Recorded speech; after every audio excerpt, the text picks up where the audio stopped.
এটা পৃথিবীর সবচেয়ে রহস্যময় বই। 500 বছর ধরে কেউ এর এক লাইনও পড়তে পারেনি। নাম তার ভয়নিক পাণ্ডুলিপি। 240 পৃষ্ঠার এই বই ভরা অদ্ভুত অজানা ভাষা আর রহস্যময় ছবি দিয়ে। এতে আছে এমন গাছের ছবি যা পৃথিবীতে নেই, এমন নক্ষত্র মানচিত্র যা কোনো জ্যোতির্বিদ ব্যাখ্যা করতে পারেননি। এই বইয়ের লিপি এতটাই অদ্ভুত যে আধুনিক এআই, ভাষাতত্ত্ববিদ, এমনকি সিআই এর ক্রিপ্টোগ্রাফাররাও হার মেনেছে। কে লিখেছে? একজন অ্যালকেমিস্ট, কোনো গোপন সমাজ, নাকি মধ্যযুগের কোনো প্রতিভাবান বিজ্ঞানী? কার্বন ডেটিং বলছে এটি লেখা হয়েছে 1404 থেকে 1438 সালের মধ্যে, কিন্তু কাগজ আছে, লেখক নেই, ব্যাখ্যা নেই।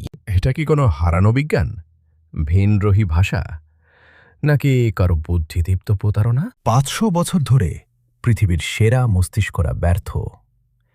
এই বই কি কখনো ডিকোড হবে?